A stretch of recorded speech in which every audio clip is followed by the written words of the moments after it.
Across the Spider-Verse swings in the theaters this weekend. Just got done seeing it for the second time. Here is my spoiler-free review. Let's talk about it.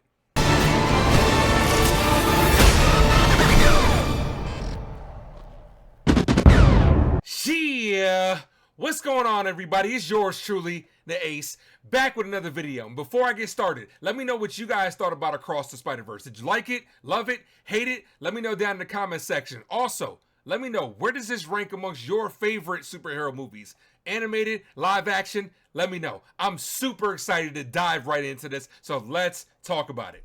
So here are my thoughts. This movie is a masterpiece of animation that pushes the boundaries of the animation itself to capture the essence of Spider-Man.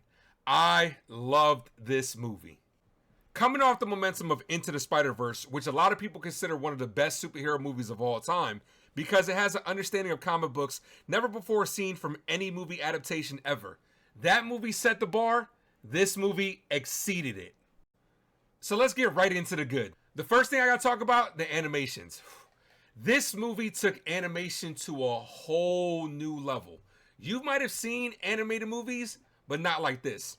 So many different animated techniques mixed with different art styles and mixed with different character designs makes each scene within themselves a complete work of art. Now, I love my live action movies, but watching the animation in this movie really feels like a comic book brought to life, and it was just incredible watching it. The first one was really good. The second one was even better. This movie was phenomenal. This movie was just visually stunning. Now, there have been other movies that have used animation in a story, but this movie uses animation to tell a story. There's one scene that sticks out in particular where, no spoilers, where two characters are having a conversation.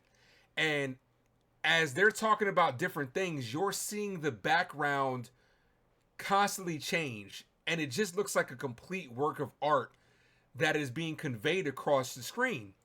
And as the conversation is changing, the background is changing along with it. And throughout this entire movie, the background and the animation is constantly telling a story and moving the story forward like we've never seen before. Now, I love my live action movies, but this would absolutely not translate well to the screen if it was live action. It only works because it's animated. They're able to tell a story and communicate how these characters are feeling through the animation. You're seeing one thing, like a character walk up to a reflection, and it's animated. The reflection is different than what we're seeing. It's conveying a different emotion. And to me, it was phenomenal, great storytelling, perfect. Okay, now let's talk about the plot. Absolute smorgasbord of Easter eggs. Fan service galore. I believe they said they had like over 200 different variants of Spider-Man. It was incredible to see each and every one of them on screen. You're definitely going to have to watch this movie multiple times just to be able to see each and every one of them. But if you think about it, they didn't lean on that. It didn't make or break the movie to me. In my opinion, this movie, the heart and soul of this movie was the family dynamic and personal stakes. This movie takes a deep dive into the lore of Spider-Man in a way that we've seen several times before from various different variations, but from a new perspective and understanding to what really makes these characters. This movie hones in on giving us a better understanding of the tragedy and the loneliness that every version must go through to become Spider-Man. The sacrifices of what it takes is what it costs to be a hero. Spider-Man has always been a very relatable superhero. The struggles and sacrifices of putting on a mask, being Spider-Man, and having a personal life weigh heavy on the character, and that's what makes this character. And we see that a lot in this movie with Miles and with Gwen.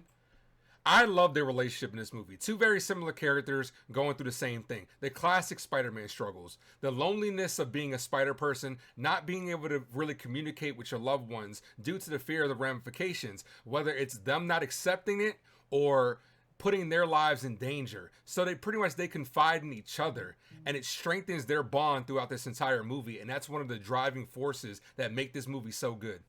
Okay, the last thing I'm gonna say, I love how these movies are able to take not so known characters and put them on the big screen. And Into the Spider-Verse, we got to see Tombstone and we got to see the Prowler. This movie takes a not so known villain to spot and really brings him to life. Perfect villain, perfect antagonist for this movie. Starts off kind of low level, and as the movie goes on, you see the actual threat that he becomes throughout this movie, and it was executed perfectly. This movie also contains a great plot twist at the end that really caught a lot of people off guard. Hope you enjoy it. Okay, now let's get to the bad. All right, let's talk about what I didn't like about this movie. Nothing. Absolutely nothing.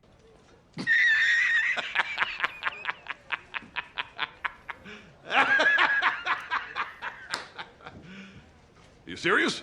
Now, you could say it's recency bias, you could say it's because I'm a Spider-Man fan, but after 2 times watching this movie, I thought it was perfect. Can't really find anything wrong, executed beautifully. Now, some people might have a couple problems with it. They could say it might be a little bit too long, which it's over 2 hours, which I'm okay with. Also, a lot of people can say it feels like it's incomplete because this is part 1 of a 2-parter.